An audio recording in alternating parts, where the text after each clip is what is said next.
Hi, it's Anne-Marie from Charmed Life Therapy again. Back with an update. I don't even know what to call this thing anymore. It's actually at this point, it's so far removed from Justin Baldoni and Wayfarer and SH and all of the rest of it that it's kind of ridiculous. It's like Justin Baldoni. No doubt he's been able to go off and enjoy his anniversary and make a couple of posts along with his wife and just quite peacefully, because he must be thinking, wow, is this even really about me anymore? It's like, what is this? I might as well have some downtime and, just enjoy myself and make one or two little posts and see how it feels to get back out there a little bit. Now the pressure's off me. But it is that thing of, I think now, and it's really funny because I don't know, I imagine you're all feeling the same way a bit, really, that are following this from a more emotional perspective. I do feel the weight of this thing, and it's like, I'm not even one of the content creators that have been subpoenaed and have had to put themselves through all of this, but it is that experiencing narcissism through osmosis or close contact. And I think, I would imagine there's a little bit of relief on Justin Baldoni's side that this kind of is happening in a way. And I'm sure there's a little bit of him kind of being validated, because he would have been questioning an awful lot of his own actions and what he could have done differently and what he could have done sooner, and were there any times where if he'd have just done a blanket no, would it have changed anything? And I think he's probably watching this play out and thinking, no, there's clearly nothing I could have done that would have stopped the roller coaster at any point, because it's just playing out in real time for him, isn't it? That there literally is no lengths that she won't go to, nothing that she thinks is off the table. And now at least he kind of has that vindication of being able to say, look, this is what I was dealing with. And for a lot of people in narcissistic relationships, you get squashed so down and become so flat, and your opinion has been questioned so many times that you do question your own mind, and you don't know if you're in your right mind or if you have the right to say or do certain things. You just, and this happens to really intelligent, really smart people who have really responsible jobs too, that in their private lives, it's just like, I literally don't know where to turn or how to move or what I can say anymore, or if something I think is relevant or right, or, and it's like they get to a point where even though the narcissist isn't right, they still have to run everything by the narcissist because they're just so discombobulated, for want of a better word. So I imagine there's a lot, in Justin Baldoni's mind that's there's some relief in all of this, because it kind of just points out really that it was just this chain of events he couldn't do much about. If this had have happened at another time in Blake Lively's life or another time in his life, it's like kind of how I said before, where you can be in a family and each child has had a very different upbringing because they're dealing with the parents at a different stage of the parents' evolution. Are the parents employed? Is there very little money? Is there a lot of money? Is there no money whatsoever? A mum and dad on the verge of splitting up? Have they just got back together? There's all different components, and that's why one child's perspective will be very different from another. And like I say, I think it was just there's no two ways about it. Blake and Ryan are narcissists, but would it have happened quite the same had Blake not just come off her fourth pregnancy and was breastfeeding at the time and kind of maybe feeling like she had to prove herself, first movie back and all of that, and knowing kind of, not at the outset, but later informed what a big deal this book was to the book community or the romance lovers community and all of that. And that's what I'm saying. And running into somebody like Justin as well, who was determined to kind of put a women's spin on everything and see it from the female perspective, and the movie be about the female gaze. If it had been a different time in his perspective, a different time in Blake's perspective, all of this might not have quite happened quite like this. There'd have still been a clash of personalities, I imagine, and they wouldn't have understood each other at all. But would it have quite played out like this? I don't know. So there's also, and it's like what I was going to say, and it's like sharing something personal. And it was fairly recent this happened to me, that I was staying somewhere to help out, in effect. And one of the people in the household is very much a narcissist, and that's part of the problem. And I literally was like doing a bit of washing up and putting it on the side, and the narcissist kind of come right at my shoulder, just behind me. Do you mind me saying something, Anne-Marie? And I'm like, oh God, yes I do, really, but I guess I'm going to have to listen to it. And said, do you mind when you put the teaspoons on, like the draining mat, the draining board, putting them upside down? Because you see, if you put them that way around, it ruins them. And I'm like, right, it ruins stainless steel teaspoons. Okay, have at it, mate, have at it, you know. and that's kind of, it sounds ridiculous when you say it like that. And I was in a situation where I couldn't really say anything because the greater situation was tenuous. So you kind of have to, you know, I'm a Capricorn, my temptation would be to say what a load of nonsense, you know. But you're kind of treading carefully when it's not your relationship, and you have to be careful about blowing something up, you know. But in hindsight, an incident happening to you like that, you can be like I was and say, oh, what a ridiculous effing statement.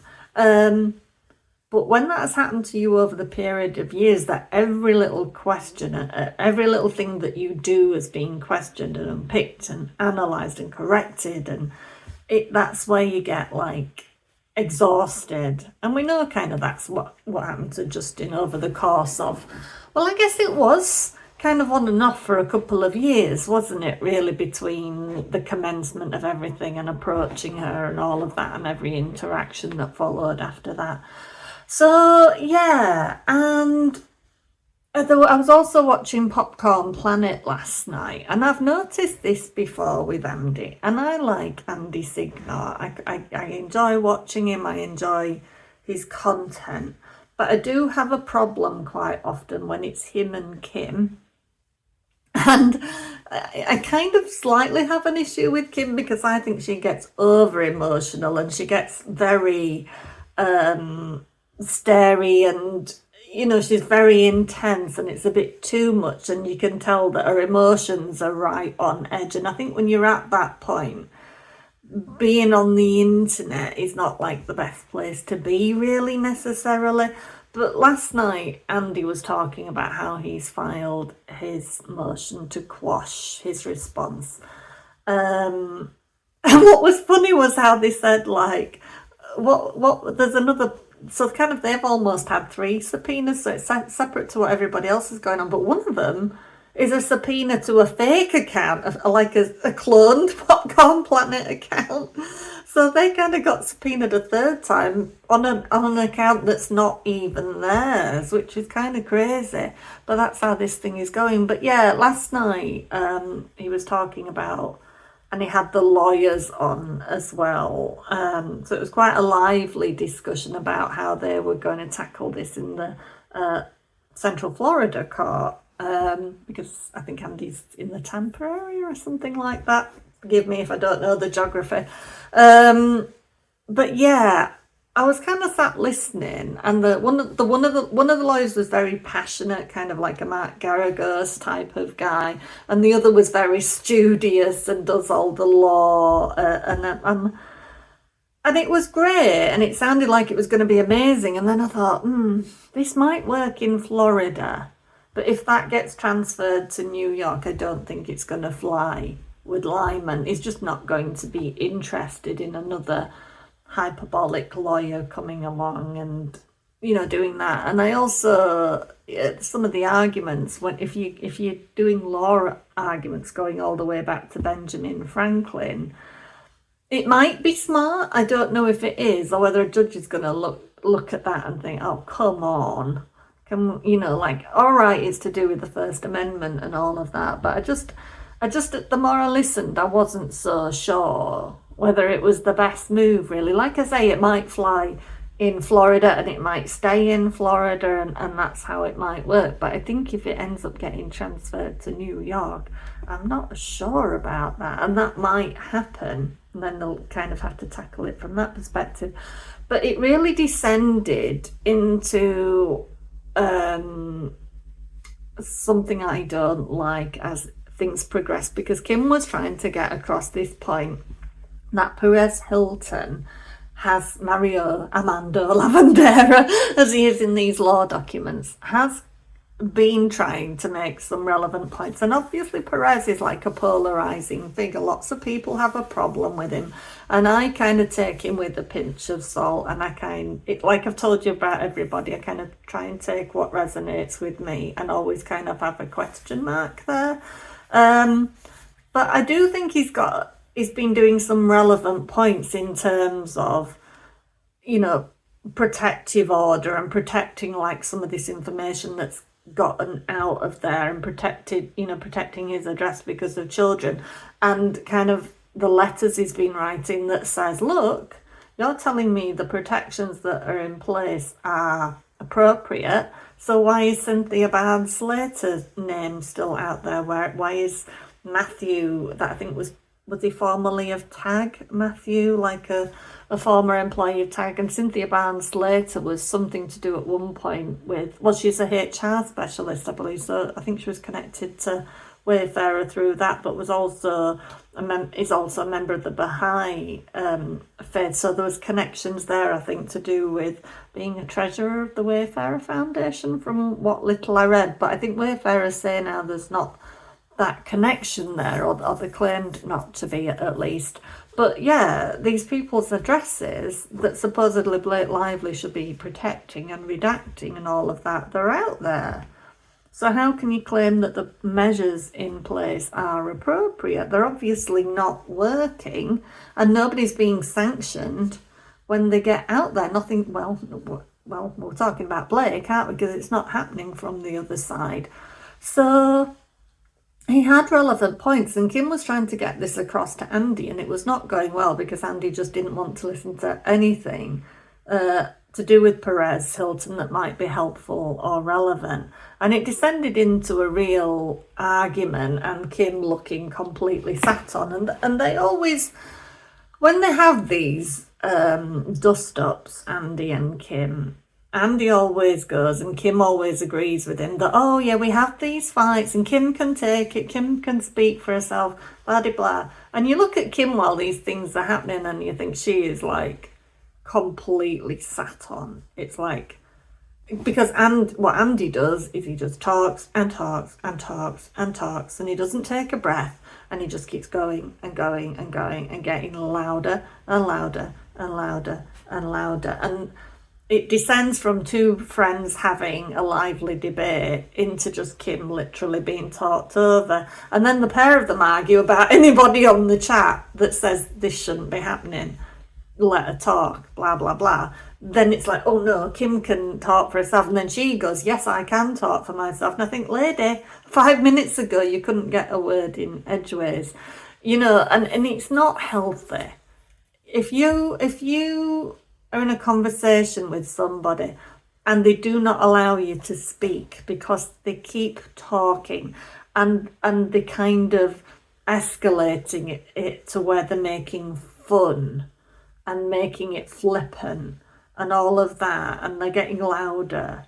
That is not a lively debate anymore. That is somebody not allowing you to have a point of view or an opinion. And that's kept coming to the fore in this case, hasn't it? About, people playing devil's advocate and things and insisting on seeing like a perspective that a lot of us don't take.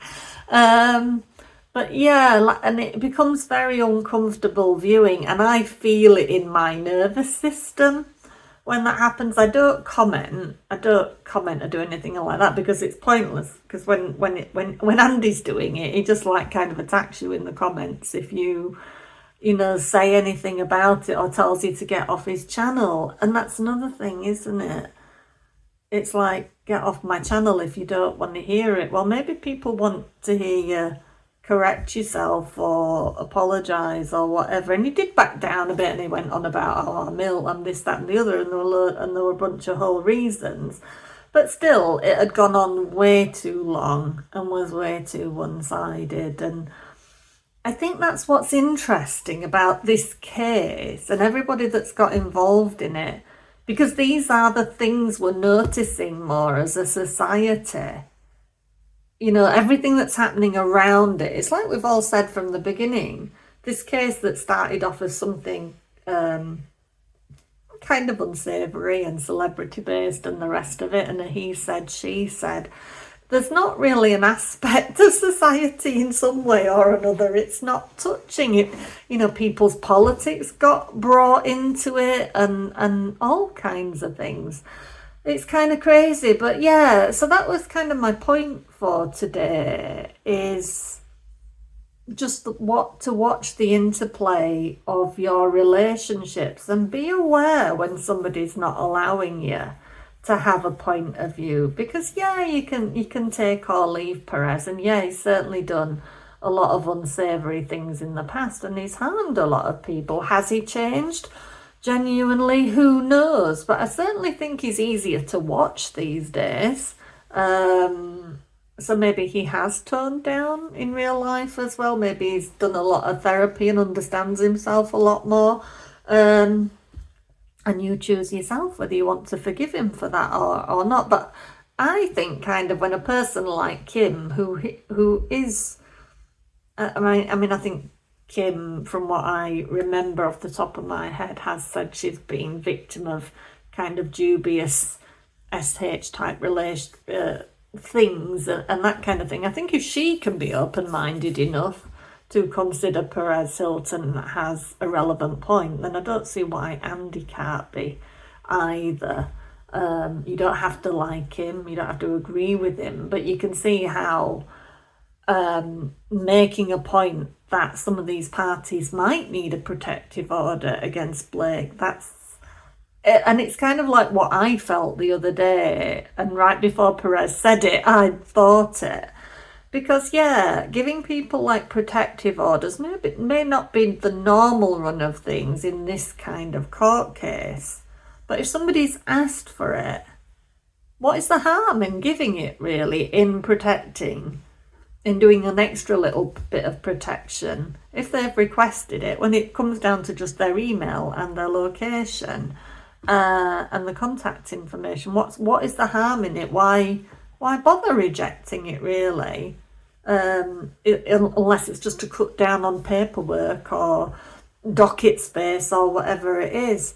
So we've had a whole bunch more of letters or further motions to quash in the last few days from various people, all saying similar things, and all saying kind of, Judge, it's no good just allowing her to withdraw those motions and saying there's been meet and confers and all of these things, when there hasn't really been. There's very few people.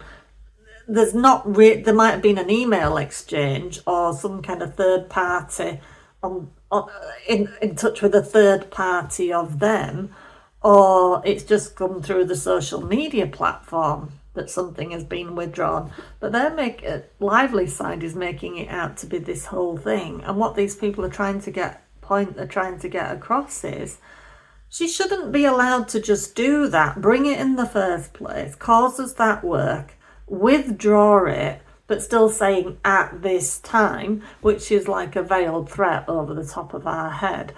In a way, she should have to stand behind that. So if she's going to put out subpoena requests, she should have to stand behind them, and she should have to face each motion to quash as it comes up and be answerable to those, because she is causing people expense, she's causing people upset, she's causing harassment, and the judge is continuing to refuse to address this idea that she should be putting forward some kind of case as to why she's allowed to ask for this information, and that is being allowed by the judge to continue going by the by, which is kind of infuriating, because every time she does that, it's bringing up a reminder of that Van Zandt subpoena still has not been dealt with, and what's happening there, because this is the exact same thing. She gets subpoena power, she gets to subpoena anybody for anything at any time. She doesn't have to stand by it. You know, she'll have gleaned bits of information from every interaction that's gone on around this subpoena, and we don't yet know what she's going to do with that later, or what plans she has in mind. Is it purely intimidation tactics? It might be, it might not. Some people have noted that she might try and go for gag orders down the road. I don't know about that so much. I don't really know.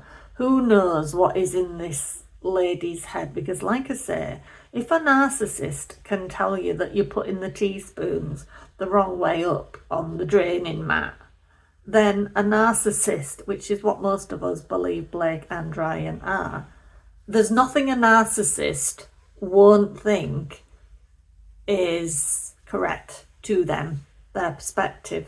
So if they can call you on something like how, you know, that you're ruining the stainless steel teaspoons by putting them right side up on the draining board, then there's nothing that they're not going to call you on. You know what I mean? There's no lengths they won't go to, no idea that is too stupid in their mind. So nothing is off the table with Blake and Ryan, is basically what I'm trying to say. But people are, you know, the intelligence in these letters that are coming through, and Lauren in particular, I do kind of laugh when I see Lauren's letters, because when at the bottom of the letter of each of Lauren's that I've noticed, either, I don't know who, I wonder if Omar's doing Lauren's letters, I don't know, Lauren's mainly doing them herself, I don't know, but there's always an X and a line where she signs, but every time I look at that, my first thought goes, it's like she signed off with a kiss and a name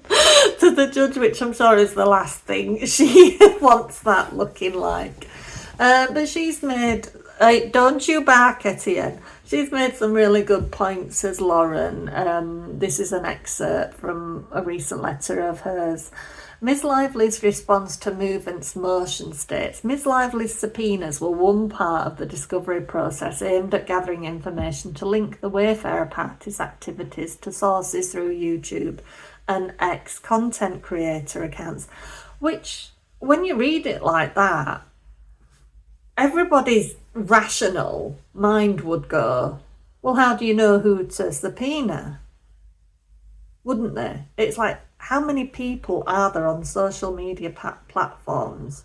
And we can see she doesn't distinguish between like a user and somebody that considers themselves a content creator. And she's never understood this process all along. It's like Wayfarer way back when they were trying to tackle what she was asking for discovery, we're trying to pin her down to this process of what are you calling a content creator? Because it's such a wide span of thing, isn't it? In our mind, if you're going to call somebody some kind of influencer that's, you know, everybody basically is a content creator these days. If you're talking about somebody that has influence, we reckon you must be talking about somebody that has at least, say, 10,000 subscribers and is monetized. That would be a realistic expectation. But she has always maintained that content creator could be anybody, and we've seen that play out when she subpoenaed people like with 1 subscriber on YouTube, or Janessa with the astrology that had a low following at the time. She was under 300, wasn't she, at the time, I think. So it's like she's still not being held to account as to why did you go for these people? What was your logic? The judge is just allowing her to get away with that. The suspicions are all in her own head, which means, literally, that she's really just picking and choosing the things that she doesn't like that she's hearing and saying this person must be connected and this person must be connected. God knows what she didn't like about Janessa with the astrology, unless she'd said something negative about being a Virgo at some point in one of the videos. I don't know. So going on about content creator accounts, this is not a reasonable basis for Ms. Lively to demand Movement's private data. Movement does not have any affiliation with Melissa Nathan, Jennifer Abel, or any of the publicists who are parties to this lawsuit or alleged to have orchestrated an untraceable smear campaign. Movement has never interacted with them at all. In fact, Movement has spoken quite unfavourably about the publicists. However, the publicists have not elected to use our country's federal court system to retaliate by demanding Movement's bank account information, location data, and credit card numbers. These requests are unfounded and designed to chill constitutionally protected speech. To say that Movement, I still can't say Movement, to say that Movement may have been part of an untraceable campaign is also nonsensical. There is no evidence to support that theory, nor is there any truth to it. Movement's motion explains the basis for her unfavourable opinions of Miss Lively, and it does not involve a scheme with the Wayfarer parties. If Movement were somehow involved in an untraceable smear campaign, that campaign has failed, obviously, and disastrously, as Movement's thoughts and opinions are based on entirely traceable information, court documents. Movement has even demonstrated the process of obtaining this publicly available information multiple times, so the public may be informed of how to access it and therefore make their own minds up too about what they think about it. And that's the thing, isn't it? At what point, if ever, will this judge draw a line under things and say, you can't just randomly cost people money, people that don't have the money to do this, or don't have the knowledge or the time to come up with a pro se argument on their own behalf. Where is the fairness? Where is the ethics in just allowing Blake Lively to target any of those people and force them into that position? Why isn't he saying, at a bare minimum, you have to be able to prove this and prove this and prove this? Either some connection to one of the publicists, some connection to the Wayfarer parties. She's not being called on that at all. And it's just so crazy when you step back and you get that perspective on it.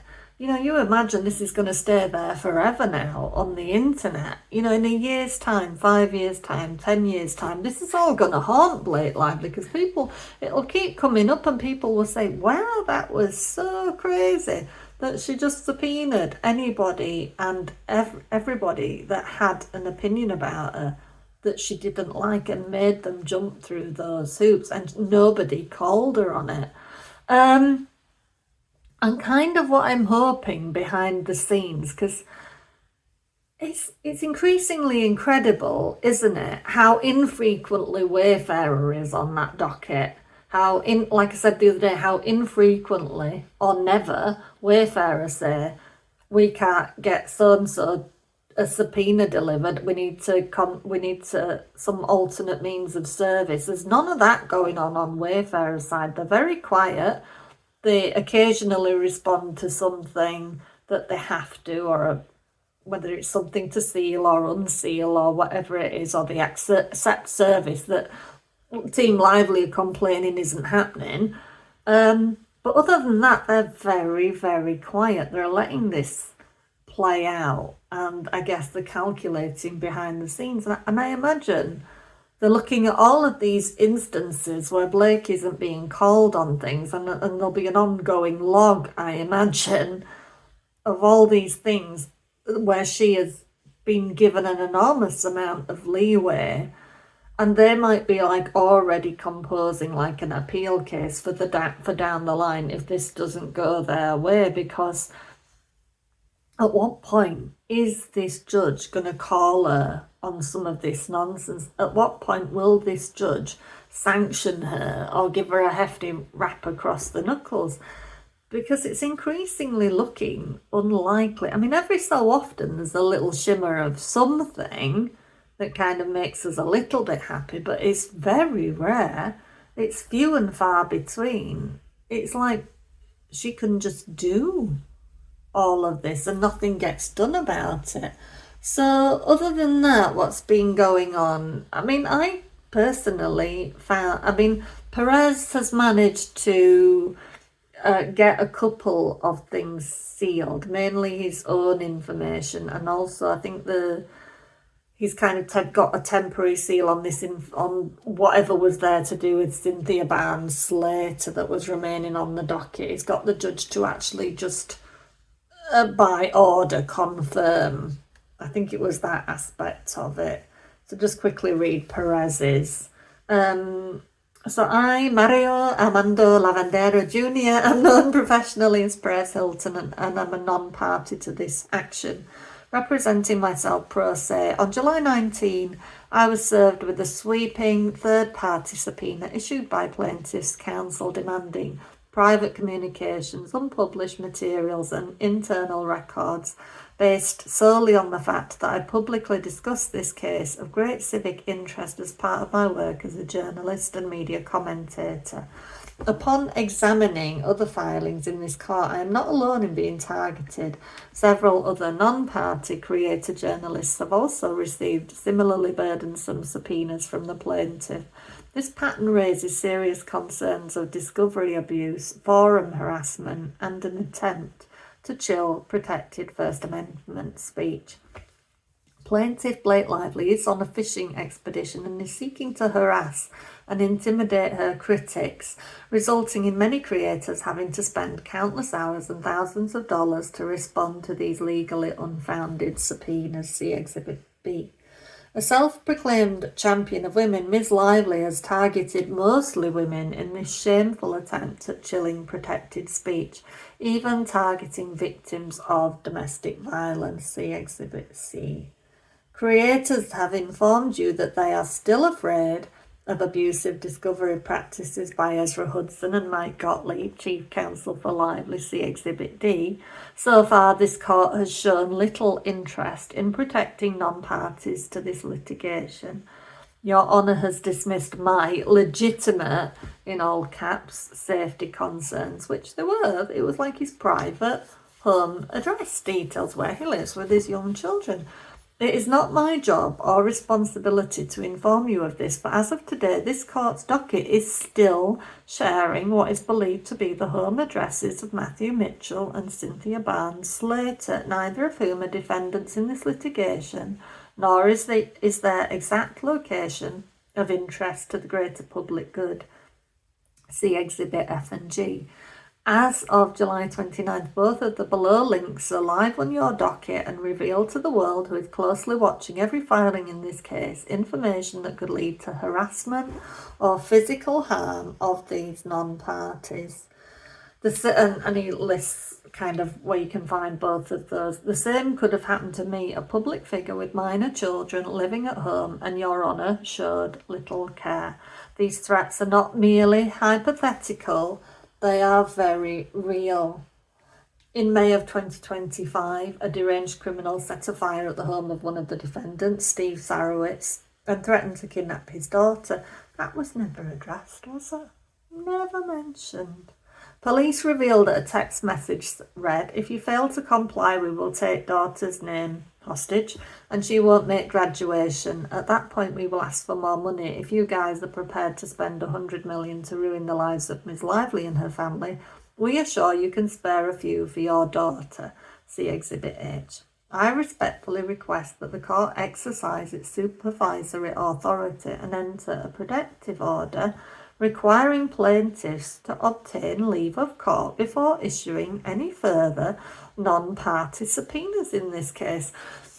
Because it kind of stands to reason, doesn't it? Especially when you're talking about non-parties who aren't legally experienced, that may not be able to afford legal counsel and might have to figure it out on their own, that at least to afford them as much time as possible, so make it have to go to the court to justify why it needs to happen, gives them a heads up, more time to get their head around it, and makes her have to comply, that there's actually some sense, some reason, some purpose as to why she believes that they're connected, directly connected to Wayfarer, or being paid by Wayfarer, or being paid by somebody connected to Wayfarer. You know, what is it they keep, you know, they need their information and belief, don't they? They need at least something that somebody said somewhere that says this must be why they're anti-Blake, you know, and hence I have the right to subpoena them. None of that is happening right now. It's all absolutely, the more and more you step back and look at it, the more and more ridiculous and outrageous it is. So then he quotes the legal standard. Federal Rule of Civil Procedure provides that the court may, for good cause, issue an order to protect the party or person from annoyance, embarrassment, oppression, or undue burden or expense. Courts have broad discretion under Rule 26C to fashion appropriate protective measures to prevent misuse of the discovery process. And it quotes the Seattle Times case versus Reinhardt, where a party engages in patterns of aggressive or harassing third-party discovery, and I think that falls within that purview, doesn't it? Particularly against media figures or commentators, courts have not hesitated to intervene. Protective orders are especially appropriate where the burdens fall on non-parties who are afforded special protection from unnecessary discovery demands, and it quotes another case against Microsoft Corp. And then the argument is the court has authority to require leave before further subpoenas. Rule 26C allows courts to issue preemptive protective orders to avoid future abuse of the discovery process. And some more citations there. So basically, courts in this district have granted protective orders requiring prior approval before issuing further subpoenas when a party has shown a pattern of harassment or overreach. And she's done that time and time again. Every time she's requested information, it's very, very broad. Look at how much information she's still fighting to get from Wayfarer's counsel. She basically wants to have people show up, ruffle through their office drawers and in the computers and find out everything that's been said that's negative about her. The opposing counsel, this woman, has no limits. Nothing is off the table, as we've said. So in Metallink versus Walking Mountain Products, I think it's Prods, the court affirmed a protective order where the plaintiff issued subpoenas to harass a critic and suppress public discourse.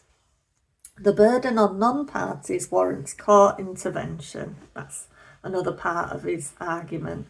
And it reads, non-parties should not be forced to spend time, energy or legal resources defending against vague and overly broad discovery requests. More case law is quoted. Subpoenas directed at journalists or media figures are especially concerning as they may impinge on rights protected by the First Amendment and the reporter's privilege. So point C is requiring leave of court is a modest, fair safeguard. This request does not bar discovery. Instead, it seeks a limited procedural safeguard requiring that future non-party subpoenas be approved by the court before service. This is a measured response to an emerging problem, not a blanket prohibition. So for the foregoing reasons, I respectfully request that this court issue a protective order requiring plaintiffs to seek leave of court before serving any further subpoenas on non-parties in this case. So this is why Kim on Popcorn Planet last night was trying to get this point across to Andy. No matter what you think about Perez or what he's done in the past, he wrote a very relevant, very articulate, quite concise explanation there with the legal citations and a lot of it. And Andy just kind of cut her off at the pockets, didn't even want to hear it because of past manipulation and everything else that Perez did. But this is clearly not manipulation, you know. I'm sure there's some pleasure in some weird way Perez is deriving from being a part of all this, but he also has very legitimate concerns about his home address and crazies just showing up and targeting him or getting access to his kids and the rest of it. So yeah, I just found it interesting last night when Andy and Kim were having this argument and she's there getting, you know, really upset. Kim gets to this point where she's quite difficult to watch, I find, because it's clear she's very edgy, very on the edge emotionally, like she's quite brittle. And Andy just is like a bulldozer that just bulldozes all over, and she gets really quiet. And he just goes and goes and goes and goes. And every time she tries to interject, he just talks over. And then they kind of both try to legitimise that and criticise people in the chat for saying, actually, we're not really comfortable watching this. And it's all about suppressing free speech in a way, isn't it? So Andy last night, God love him and I do like him, didn't want Kim to get this point across that actually, no matter what you think about Perez, his points were accurate and it was well put, that why shouldn't parties, yes, the judge can say there's that basic protections in there, and I guess he didn't allow Blake that excess level of everything being attorney's eyes only. I guess he didn't allow that way back when he said these protective measures will do it. But we are actually seeing now, look at the Steve Sarowitz thing, look at the amount of times Blake has doxed people's personal information. We are seeing that it isn't appropriate and that actually maybe people should have a right to ask for a protective order if this is being done to them. And they are saying, we're nothing to do with this. She has no right to bring us into this. There has to be safeguards somewhere. There has to be an explanation asked of Blake as to why she thinks it's appropriate to ask for these people's information. And there should be some form of sanction on her for all the time so far that she has blatantly doxed people, because she should be being held accountable for that, if nothing else at this point, because it's dangerous. It is actually dangerous because you know yourself, there's plenty of people out there with very specific opinions, that are often very hurt, very dangerous, very damaged, that can't be reasoned with, that are very capable of finding a way to do harmful things. These kinds of people are kind of like a Blake Lively type personality in some aspects, in that aspect of nothing is out of the question when their opinion is so strong and so biased. There's no way, there's no cut-off sometimes for where people are willing to go to. And we're seeing that with Blake and Ryan. I mean, I was saying the other day to somebody on the comments, kind of Deadpool's success has been a massive disservice to society in a way, because what it did was it told Ryan Reynolds that he can do anything and say anything and upset anyone and rip anybody's life or intellectual property off and call it humour and call it an opinion, such as the predator thing, like, and it's okay because it's funny, or in his opinion, it's funny. I mean, that tone deaf Gwyneth Paltrow thing the other day to do with the whole astronomer company and the people that got exposed having the affair on the Jumbotron at the Coldplay thing. So it turns out Maximum Effort thought it was a good idea to get Chris Martin's ex-wife Gwyneth Paltrow to make this. It's so uncomfortable to watch this thing about, oh yes, this is being asked, but here's what astronomer, yes, we're glad you asked about this, we're glad you asked about that. Not talking about the things that are actually being talked about on a social media level. And it's that thing of, it's that nasty type of humour that is, it's kind of an entitled kind of humour. I can't quite think of the right word. It is a narcissistic kind of humour, because it's like, we're just going to skate over this and we're just going to play you all for fools and we're going to spin it this way. And we can do that because we're considered universally funny or universally powerful. And we're going to just be laughing behind the scenes at all you plebs who think that we'll ever get punished or will ever be held accountable. And I think that is what the public is seeing and feeling on a very visceral level. It kind of gets in my chest.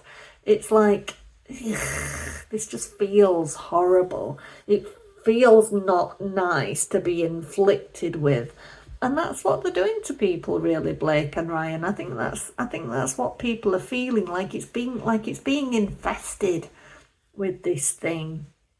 It affects you on a very visceral level. And that they're clearly not learning, aren't they? And they'll never learn until there's punishments and restrictions and sanctions and a clear no. It's like this thing of the only way to deal with a narcissist is to fit them up, to kind of fit them up with words in a way that confuses them or they can't respond to, or you walk away. You know, I was having a long conversation with a client the other day about, because many women come to me and they talk about, I need to be this in order to succeed within my relationship. I need to be more loving. I need to be more accepting. And I'm sat there thinking, this isn't a you problem when I hear what the husbands are doing. So it's often difficult for me as a rapid transformational therapy practitioner, because I can do anything for the person that wants help, but I will not enable, it's not for me to enable them to kind of squash themselves down in order to be acceptable to their narcissistic partner. That's not something I'm ever going to indulge a client in. And like, I will often have to ask a client, do you want to stay in this relationship? Because we're going to have to navigate this. Either I help you, because whatever I do for you is going to big you up. It's going to make you feel great. It's going to make you feel more confident. It's going to make you be saying your piece. You've got to factor in that person might not change. If they are truly a narcissist, they're not going to like this. So what is the outcome that you're thinking here? Do you want to be able to function and feel okay within this narcissistic relationship? Or do you want to feel strong enough, capable enough that you want to get rid of this person? That sometimes is a conversation I have to have with my clients. Because clients do tend to think, because they've been told forever and a day that it is their fault, that this is their fault, that's their fault, you did this and so I had to react like that. And so it's often I am speaking with these very squashed down people and trying to explain to them that there is no way on God's green earth I am going to enable them to stay squashed down in a narcissistic relationship, because that would absolutely drive me nuts, because my whole work is about helping people have boundaries, say their piece, find their voices, have high self-esteem, high self-worth. So the other day, a big chunk of a catch-up conversation I was having with a client was how she was going to deal with this narcissistic husband going forward, and how she could fit him up, and how she could cut off arguments at the pockets, and how she would have to start regularly saying, thank you for sharing your opinion. It's not my opinion of what happened. And I will respect your opinion, but you will also have to respect mine.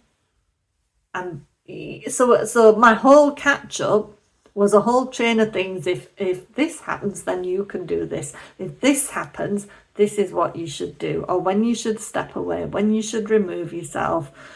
You know, it was that was like a big part of the catch up, because the thing is, I can do all the good work in the world, but if you're not going to accept that your partner's behaviour is problematic, and that it's going to continue to impact you and impact your progress, if you can't get your head around that, if you're not going to do anything about it, if you're not going to start using the work we've done and begin to stand your ground, then nothing will change, and you'll continue to be unhappy.